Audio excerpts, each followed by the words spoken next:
બધા એમ કે ખબર કે હાથમાંથી કંઈ છટકી જાય એટલે મહેમાન આવવાનો હોય. મારા હાથમાંથી સવારમાં 2 વાર છટકી ગયું છે. મેં તો એમ વિચારતી છું કોઈ આવી નહીં રહી તો સારું. Hello, good morning guys. કેમ છો તમે બધા? મારા બ્લોગ જોયા એટલે હારા જ હશે કાંઈ. તો ચાય બિસ્કિટ ખાઈને મેં બેસી ગઈ પાપડી છોલવા માટે. પછી શાકને ભાત બનાવીને મસ્ત જમી લીધું. જમીને પછી દહીંને સાકર ખાઈ લીધું.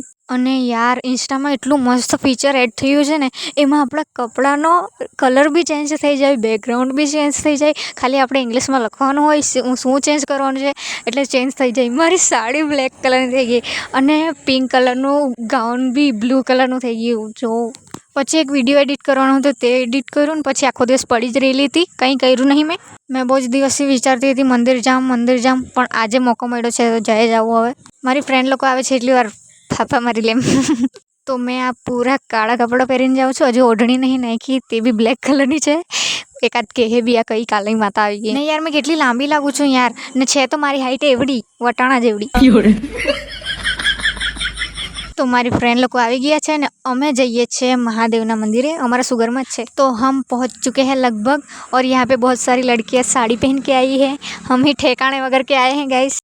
જો બધા સાડી પહેરીને ફોટા પાડે છે. બધાથી પહેલાં ગયા અમે મહાદેવના દર્શન કરવા. હવે છોકરીઓ આવે અને ફોટોઝ નહીં પડે એવા બને કે અમે બી થોડા ઘણા પાડી લીધા. પછી અહીંયા સાંજના ટાઈમે બહુ જ શાંતિ હોય મસ્ત. તો અમારા 3માંથી એકની ઈચ્છા થઈ હિચકો ગાવાની. તો અમે હમણાં કાદોડામાંથી જતા છે મસ્ત. કશું બી થાય પડવું નહીં જોઈએ. ને એક તો અહીંયા એટલા કાગડા ને યાર, ઝાડવાને નીચેથી તો જોરમાં જવું પડે ને તો પ્રસાદ જાણે આપી દે આપણાને. એક તો અહીંયા બધી બાજુ કીચડ છે, કઈ બાજુથી જામ કઈ બાજુથી નહીં જામ તે જ નહીં સમજ પડે. તો આને હિચકો મળી ગયો એટલે એ તો બહુ ખુશ.